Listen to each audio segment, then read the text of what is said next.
Kalau circle kalian belum bahas investasi, saham, dan sejenisnya, berarti kalian mesti ganti circle. Begitulah cuitan salah satu pengguna Twitter yang sempat rame. Kelihatannya sih memang akhir-akhir ini, investasi jadi topik yang menarik banget, khususnya buat zilenial alias anak-anak muda. Pokoknya, kalau belum bahas investasi, main kripto, ataupun main saham, rasanya jadi ketinggalan banget. Topik investasi ini juga makin rame selama pandemi COVID-19. Himbauan pemerintah untuk di rumah aja menjadikan banyak orang kehilangan pendapatan dan tergiur keuntungan yang didapatkan kalau berinvestasi.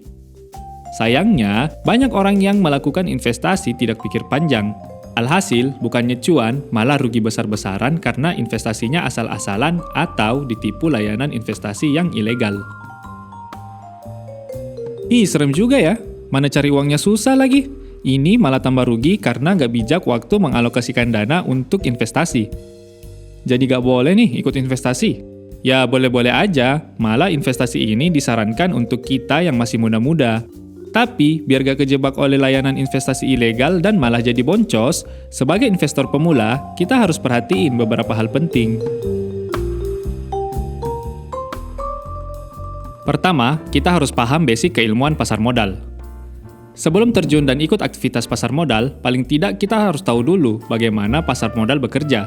Sebaiknya kita mulai dari riset kecil-kecilan dulu untuk memahami struktur dari pasar modal, apa saja regulasi-regulasi yang ditetapkan, siapa saja yang terlibat dan bisa menjamin kegiatan investasi kita, produk-produk apa yang disediakan, dan informasi-informasi penting lain tentang pasar modal. Pahami dulu fundamentalnya, lalu coba teknisnya. Sekarang, banyak orang yang nge-share tentang teknik analisis dengan iming-iming bisa langsung dapat untung. Sebaiknya, sebelum menerapkan teknik-teknik analisis itu, kita pahami dulu fundamentalnya seperti yang sudah dijelaskan di poin sebelumnya. Investasi itu merupakan aktivitas yang melibatkan uang banyak orang. Jadi, pada aktivitas ini, banyak lembaga yang terlibat di dalamnya. Saat ingin mulai terjun dalam kegiatan ini, kita harus paham mana saja lembaga yang menjalankan, mengatur, serta mengawasi jalannya pasar modal itu sendiri. Lalu, produk yang disediakan di pasar modal itu ada beberapa jenis. Pastikan kita pahami dulu jenis-jenis produknya apa dan detailnya bagaimana, agar kita bisa mempertimbangkan dengan baik mana yang cocok untuk kita beli. Nah, karena investasi ini adalah kegiatan yang dijaga dan diregulasi dengan ketat, bahkan waktu perdagangannya juga diatur. Sebelum memulai melakukan aktivitas di pasar modal, kita juga harus paham mengenai jadwal aktivitasnya.